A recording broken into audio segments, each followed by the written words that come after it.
मन्दिरसिम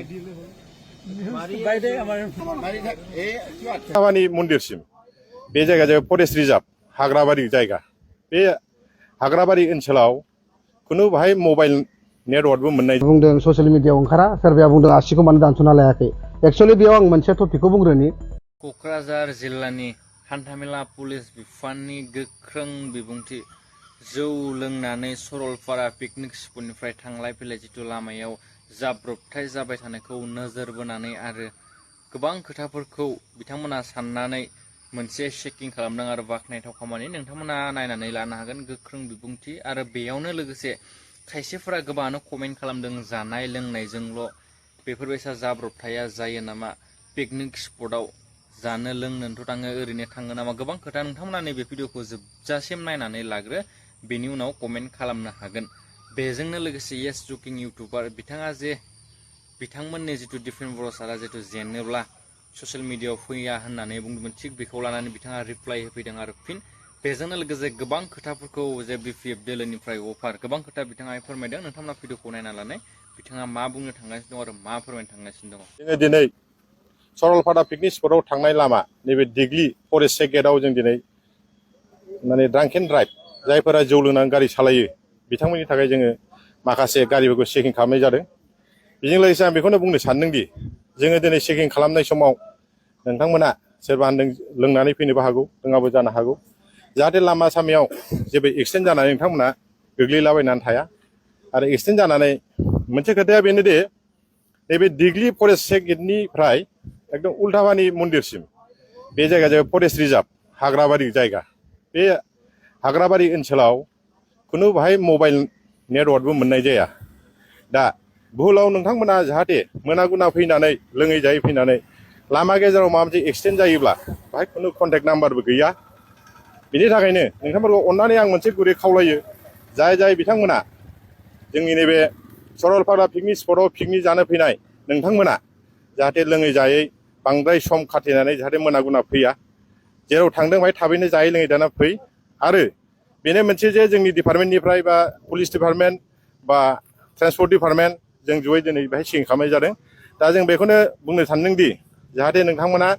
जाय बिथांमोना जौ लोङो बे बिथांमोनखौ आं मोनसे खावलायनो सानदों बिथांमोना ड्राइभार लानानै फैफा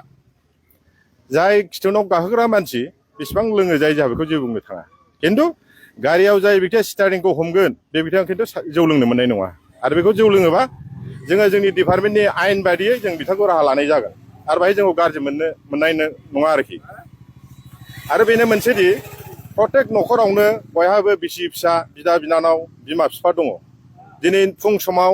जाया लोङायै मोजां देहायै सुस्थ' देहायै बिथांमोना ओंखारबोयो पिकनिक स्पटआव थांनो होननानै आरो बे समाव फैनायनि उनाव बयबो न'नि मानसिया जेब्ला बेलासि जायो होनबा बयबो माने सानो आंना फिसाया मानो दाबो फैदिया आंना बाबाया मानो दाबो फैदिया आंनि आबौआ मानो दाबो फैदिया पिकनिकआव थांनाया बयबो नेनानै थायो नाथाय बिथाङा जौ लोङै जायै अबेबा जुदि गोग्लैनानै थायोब्ला होमबा बेसेबां दुखुनि बाथ्रा जागोन जाहाथे बेफोरबायदि अबस्थाया जाया दिनै लामा सामा जौ लोङै जायै सोरबा मटरसाइकेल उल्थायना थैगासिनो दङ सोरबा गारियै जेरै अपोजिट साइड सालायनानै दिनै एक्सिडेन्ट थैगासिनो दङ थैबासो जों गाबो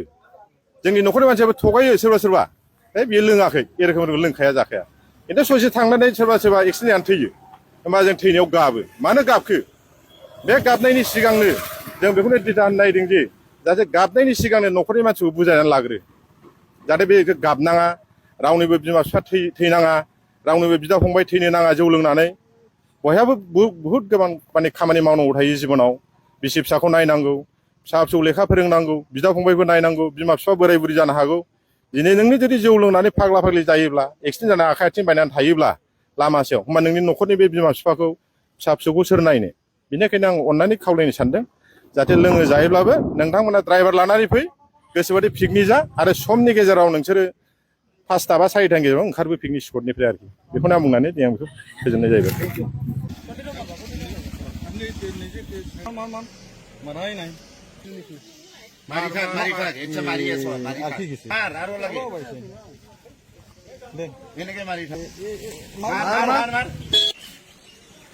बिराद मोजां सैथो बाथ्रा बिराद मोजां नों बे रावखौ सोंनानै होबाय बिनि थाखायनो दिनै सारा बिटिसिआवनो शपिंखौ लानानै मोनसे बिराद सोंलु ओंखारबाय थादों सोरबाया बुंदों ससियेल मिडियायाव ओंखारा सोरबाया बुंदों आसिखौ मानो दानस'ना लायाखै एक्चुअली बेयाव आं मोनसे टपिकखौ बुंग्रोनि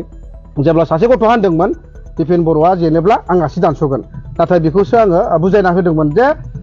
दिपेन बर'आ जेनोब्ला आंबो ससियेल मिडियायाव ओंखारा दा आसि दानस'दों होननाय आं बैखौ लाबोगोन होनना बुंदोंमोन थ' बे बाथ्राया सैथो सुनाव बुंनो हायै मा राव दं थ' आंनिफ्राय दिनै बागे बागे नेता आनखि आसामनि chief minister doctor Himanta Biswa शर्मायाबोथ' मोनसे समाव राजनितिखौ आङो टेक खालामगोन होननानै बुंदोंमोन ना राजनितिनिफ्राय आं ओंखारगोन होनना बुंदोंमोन थ' बेबायदिनो दिनै मानाव गेदेर जोंना हाग्रामा महिलारि समाबो मोनसे समाव गोबां सक्ति होदों दा सक्तिफोराबोथ' जाफुंजोबाखै आनखि बे राजनितिनि मोनसे डायलग बेखौ लानानै सिरियास जानो गोनां गैया मालाबा बबेबा मोनसे पार्टिया बबेबा मोनसे पार्टि देरहालांनो थाखाय बबेबा मोनसे भाषाखौ बुंनो गोनां जायो रावखौ बुंनो गोनां जायो बे पलिटिकेला मोनसे गेम जाय गेमखौ बुजिया बे बिनि बागै पलिटिक्सनि बेहा नलेजबो गैया सावरायबाय थानाय जादों मा बुंगोन बे समाव नंगौ दासिमबो आंखौ माने आंनाव बिपिएफनि गोबां नेताफोर दं आंजों खोब रायलायसोयो आरो मोनसे समाव बुंनो थाङोब्ला बिक्रम जोंहा आदाया सारा आंजों खोब मोनसे एकदम बेस्ट फ्रेन्ड बायदि आंखौ फंबाय सना होनो आरो मोनसे समाव जेब्ला आङो बेयाव गहपुरावहाय जोंना पन्सायत जोंना गेलेदोंमोन बे समावनो बे बुंदोंमोन जे नोङो बिपिएफआवनो था बा बिपिएफनि जानानै नों मोनसे मोजां बेफोरबायदि अफारमोन आं बेखौ बुंखो बाव थायैनि जाहोना थ' बेनो माखासे आंहा मिशन आरो भिजनखौ आङो नायो जाय पलिटिक्सआव मिशन आरो भिजन गैया आङो बेजों मालाबाबो थाया हय जेननायानो जा हय देरहानायानो जा थ' दिनै जोंनि गहपुराव जि जोङो भट होनो मोननाय अधिकार मोन्थायखौ मोनबाय नङा होमबा थ' जोङो दिनै माखासे इउपिपिएलनि प्रमद बर'नि दैदेननाय बा दिनै माखासे एनडिएफबिनि थ' सुक्ति जाखांनायनि उनाव जोङो एसेब्लाबो जोङो गहपुर हिसाबै जों भट होनो मोनदों नाथाय मोनसे समाव जेब्ला मानाव गेदेर हाग्रामा महिलारि सारा थ' बिटिसि हिसाबै बेलटिनि सुक्तिखौ नोङो मासबाद समस्तिसिमल' लाबोखादों थ' मासबादनि समस्तिनि समावल' बियो बिसिमखौल' मावखागोन अलरेडि बिनि जिथु एग्रिमेन्ट सक्तियाव जोंनि गहपुरा सोसननांगौ होननानै गैया नंना नङा थ' बे हिसाबै जोङो दिनै इउपिफोरखौ सापर्ट खालामनाया एसअपिङै पार्सनेलि मोजां मोननानै माखासे माने प्रमद बर'नि भिजन मिशन आरो बिनि माखासे जिथु जाथिनि जानो गोनां मावनो गोनांखौ आं नुहुरदों बायदि मोननानै बा जागोनखौ नुनानै आङो बेखौ सापर्ट खालामनाय जादोंमोन आरो मानि थाखाय जेनदों बायदि सानो नोंथांनि बायदिब्ला थ' इउपिपिएल जेननायनि बिसयखौथ' मानो थाखाय जेनदों होनना बुङोब्ला बेथ' मोनसे खोब गिदिर कुइसन नंगौ बाथ्राया सैथो सोंनो गोनांबो जानानै फैदों दिनैनि थारिखआव बावैसो एमसिएलएआवबो 0 जानानै थांबाय बा नैबे एमएलए इलेक्सनावबो 0 जानानै थांबाय थ' बेनो माखासे जोंना मानाव गेदेर प्रमद बर' सारनि माखासे जिथु रायजोजों मोनसे मा होनो सम्पर्क बा माखासे गोबां जानो गोनां सुक्ति बा माबा मोनसे खोथा होनायफ्राव इसिबां माने साक्सेसफुल जायाखै बा मावनो सुबिदा मोनाखै होननानै आं सानो आरो मोनसे खोथाया बेनो बुंनांगोन मानोना प्रमद बर' सरकारा हारसिं सिंगल मेजरिटि गभर्नमेन्ट दानो हायैखाय बिजेपिनि माखासे आन्दाराव एलायन्सआव थानायखाय थ' माखासे सुबिदाखौ मावनो हायैनि थाखाय रायजो राजाफ्रा बुजिस्लाबनो हायासै माखासे समखौ मानव गेदेर प्रमद बर' सारनो होबावनांगौ होननानै आं सानोमोन जुदि समखौ मोनबावनायमोनब्ला जाया नङा जथेस्थ' डेभेलपमेन्ट जादों आरो बांसिन जाबावगोन होननानै आं सानो आरो बारग' एनडिएफबिफोरा ससियेल मिडियायाव खायफा बुंबाय थायो आरोना बिटिआर सक्ति खालामनानै थगायबाय होननानै एक्चुअली बिटिआर सक्तिखौ खालामनानै थगायनाय होननाय सोदोबा खोब मोनसे बियो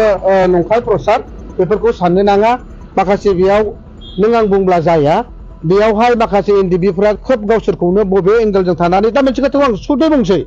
एनडिएफबिया दिनै माखासे साबेसे गदों नोंथांमोना फोथायगोन नामा आजि बै मानाव जेब्ला मानाव गेदेर हाग्रामा महिलारि सारनि सरकारावबो दंमोन अब्ला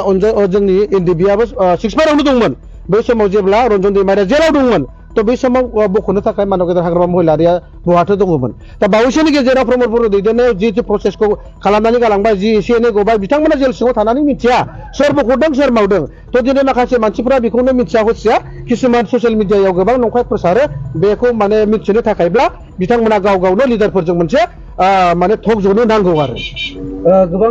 मानसिफ्रा बुंसोदों नोंथांखौहाय फैसानि थाखायसो बेफोर खामानिखौ मावदों होननानै मा बुङो माने जितु आंनि इउपिपिएलआव थानानै जितु केम्पिं खालामनाय स्किम दाननाय अरुणोदय दाननाय गासै बिथिंखौ देखायनायाव माने आंखौ फैसा जादों होनना बुंदों नङा होमबा थ' आं बेखौनो बुङो फैसाया आंनि थाखाय गिदिर नङा फैसानि थाखाय आं मालाबाबो खामानि मावा फैसानि जुदि खामानि मावोब्ला आं माने बिपिएफआव थानानैबो आं बेखिनि खामानिखौ मावनो हायोमोन नंगौना नङा थ' दिनै बाथ्राया थार आरो सैथो आं जितु